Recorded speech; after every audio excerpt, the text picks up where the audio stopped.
Hello everyone! Today we're going to talk about the hippie movement and the Vietnam War.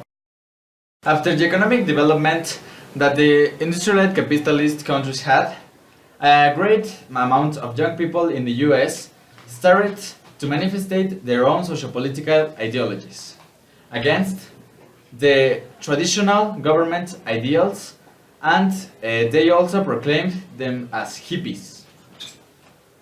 So, as you said, the hippie group separated themselves from the society and started classifying positive and negative aspects according to all the society standards.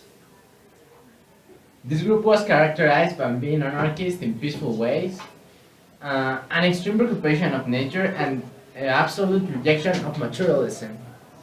So they established many fashions, trends, and many people copied them, right? Yes. Okay, great. In consequence of that, it expanded all the way in the USA and finally arrived to Europe. Oh, even into Europe? Yes. That's great. Okay. So, The main boost was the Vietnam War. They were against the soldiers' death. They saw it a necessary waste of lives that could be avoided of dialogue and comprehension. But not all the people saw them as a good movement. Not everyone was. They didn't agree with them. so there were many other movements against the hippie one, but none of them could stop the expansion and the power of the hippie movement, with a nice and new way of representing how the society was and the dark side that they wanted not to repeat.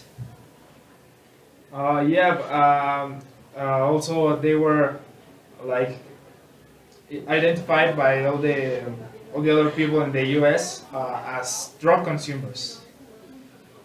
Yes, in the purpose of changing personal ideology of the society, many members began to consume, produce, and sell drugs. They also started a revolution in music, what we know nowadays as rock. Yeah, they found rock and roll way of expressing how they feel and all their emotions. On the other hand, many bands caused the debilitation of the movement. Slowly, their spirit was dying. Many members started to be absorbed by new social trends. Yeah, after all, the minority conserved their customs. But the movement wasn't easy. There was an important and strong factor, the communism. Communism fought against this movement that was getting stronger every day. Yeah, and slowly their union became weak, and they began to fall apart of each other.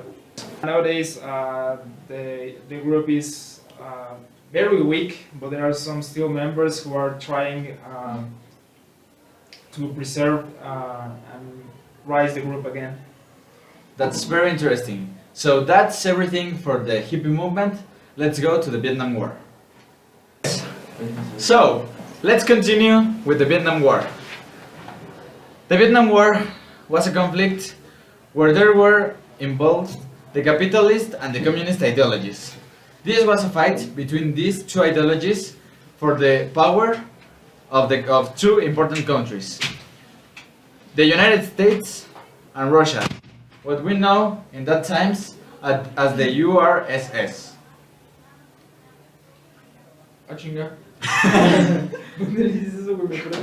Yeah, in my opinion, the Vietnamese War was a huge hit to the USA, leaping forward the communism. Hey, whoa, stop there. Most of the historians have shown that the Vietnamese War supposed the nationalism feeling for the people to demonstrate and express themselves in a more liberal way. Okay guys, just let's discuss these arguments and we will start with our expert in the Vietnam War. Okay, so my position is that the Communist Party is benefited by this war because it changed a bit the relation of powers between the US and the Soviet Union and expanding its ideologies.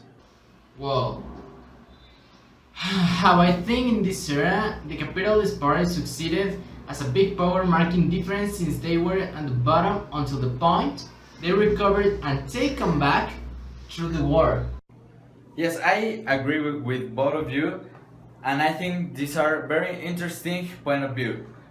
But there's not a point that is wrong or a correct one. So I think it's a very interesting conversation.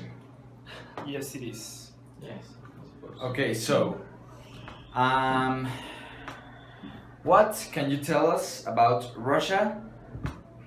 The importance between other countries that have the communist ideals. Well, I think Russia was a very big influence to other countries with these communist ideals they had.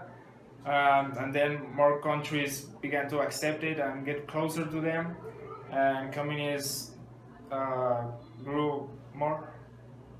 Okay, and what can you say? The capitalism constitutes a rule of social Darwinism where the most capable of surviving is the strongest one. Also, some of the movements that established the free, undiscriminated world of today were done in US at the middle of the Cold War. Even the engineers created a new type of rifle specialized for the ground and weather of Vietnam. Yes, I think there were many inventions in this era. Well, I think we can keep talking about this for an hour, two, I don't know, but that's all the time we get. So, in conclusion, we can say the Cold War was a benefit and a loss for both countries, the US and the Soviet Union. But they both have their own profits and their own loss. So, see you in the next one.